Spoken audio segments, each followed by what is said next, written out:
Bukit Terlarang episode 1 karya Kang Ramli author. Sebelum saya mulai bercerita, matikan lampu di kamarmu, kecilkan suara di sekitarmu.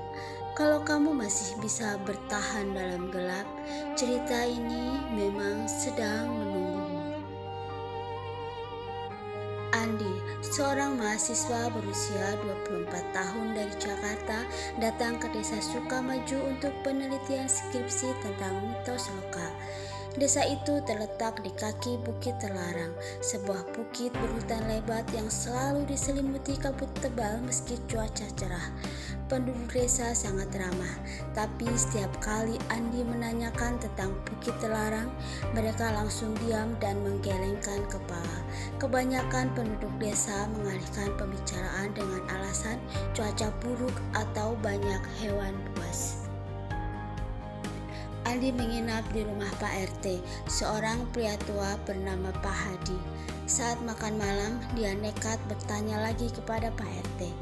Pak Hadi menatap wajah Andi begitu lama, matanya seperti menyimpan ketakutan. Anak muda, Bukit Terlarang itu bukan tempat untuk diteliti. Dulu, saat zaman Belanda, ada Romusa yang dipaksa kerja di sana. Mereka menggali terowongan rahasia, tetapi banyak yang mati misterius. Mayatnya hilang, yang terdengar cuma suara jeritan yang masih terdengar kalau angin malam. Pamalingnya, jangan pernah naik setelah maghrib, apalagi sendirian. Yang naik takkan bisa pulang lagi jiwanya. Andi hanya tertawa, dia menganggapnya cerita jadul orang tua. Jam 2 dini hari, Andi terbangun karena mendengar suara aneh. Suara itu seperti bisikan pelan dari luar jendela. Naiklah dan lihatlah sendiri. Suara itu seperti angin tapi jelas memanggil namanya. Andi bangun, dia membuka jendela perlahan. Di kejauhan di ladang bukit yang gelap, dia melihat ada cahaya berkedip seperti lentera kuning yang bergerak pelan ke atas. Keesokan paginya, Andi bertemu dengan Sari, gadis desa berusia 20 tahun yang bekerja sebagai guru SD. Sari memperingatkan Andi dengan tegas, "Kak Andi, jangan. Tahun lalu ada pendaki dari kota yang nekat naik malam hari. Dia pulang keesokan harinya, tapi matanya dalam keadaan kosong. Dia terus bicara tentang mereka yang menunggu di puncak Bukit Terlarang.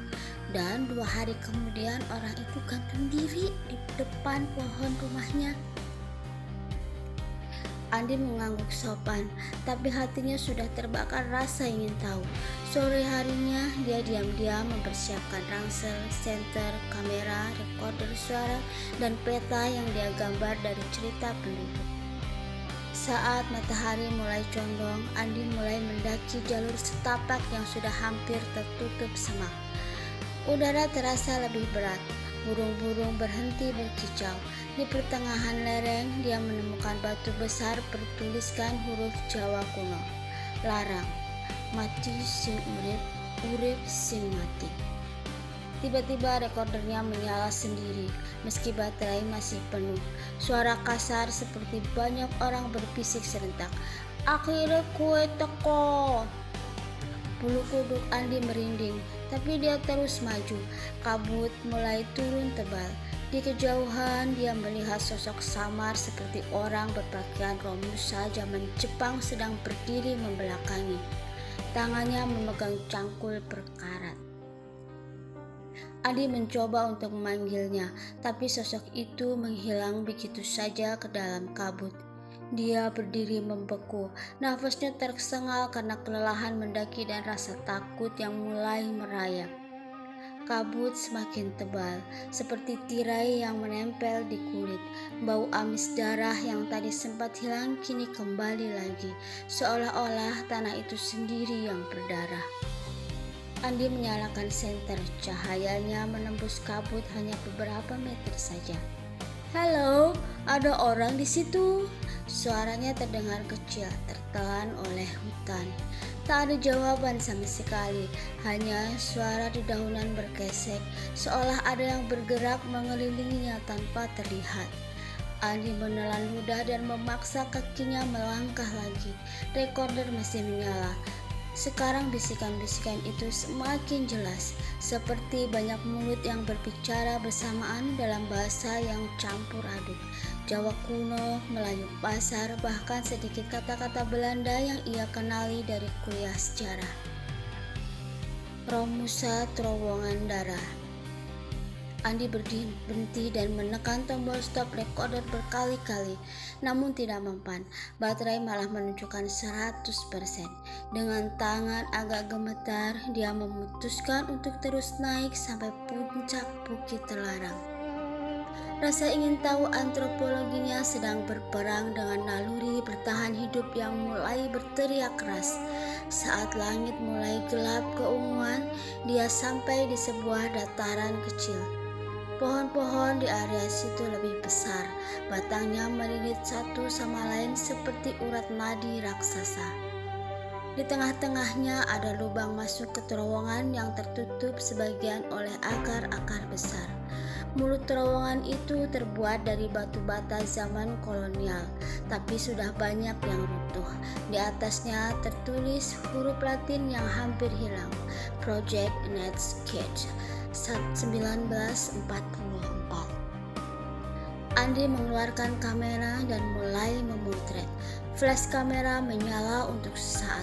Dia melihat bayangan di dinding terowongan, bukan satu bayangan, melainkan puluhan. Sosok-sosok kurus mengenakan kain compang-camping, kepala tertunduk, tangan memegang alat gali yang berkarat. Begitu flash mati, semuanya lenyap begitu saja. Tiba-tiba angin berhembus kencang dari dalam terowongan. Bau amis darah sekarang bercampur dengan bau busuk mayat yang sudah lama. Andi segera mundur selangkah, tapi kakinya tersandung sesuatu yang keras. Dia menyorot ke bawah dengan senter. Sebuah tengkorak manusia masih lengkap dengan rahang bawah tergeletak di antara akar. Di dahi tengkorak itu ada lubang kecil yang rapi, seolah ditembus peluru. Tapi yang membuat Andi hampir muntah adalah fakta bahwa tulang rahangnya masih bergerak pelan, seolah mencoba untuk berbicara. Dari dalam tengkorak itu keluar suara pelan, seperti orang yang tenggorokannya sudah robek. "Masuk, mereka sudah menunggu. Kau bawa darah baru." Andi tersentak mundur dan hampir jatuh. Dia berbalik ingin lari turun.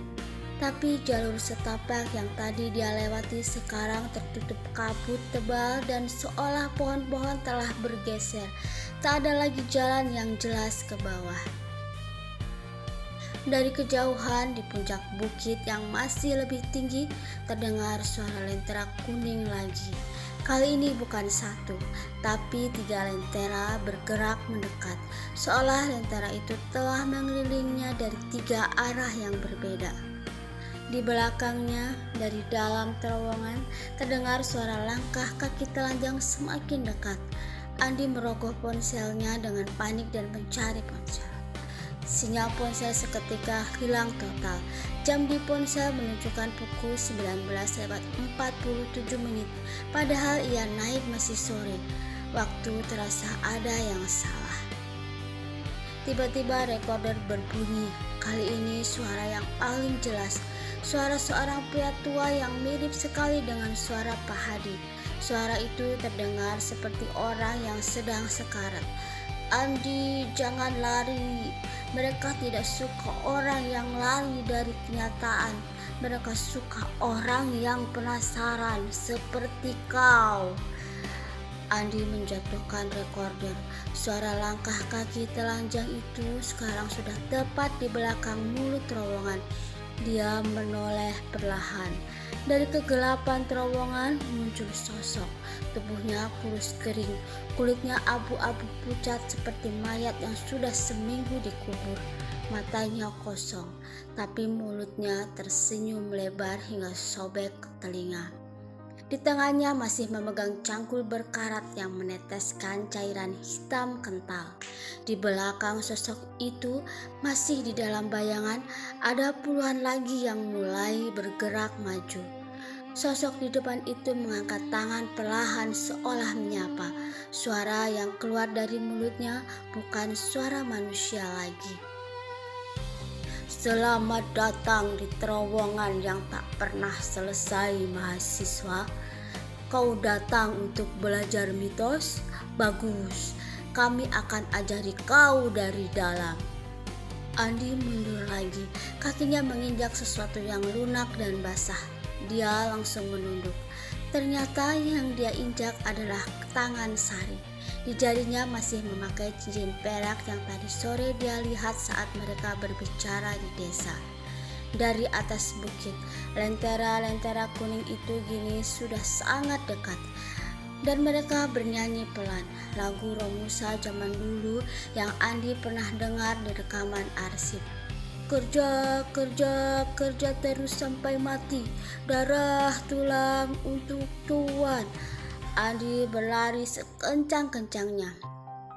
Tapi kemanapun dia berlari, kabut seolah mengikutinya, dan suara langkah kaki telanjang yang basah itu semakin banyak. Berapa lama lagi sebelum ia menjadi salah satu dari mereka yang menunggu di puncak? Bersambung ke episode 2.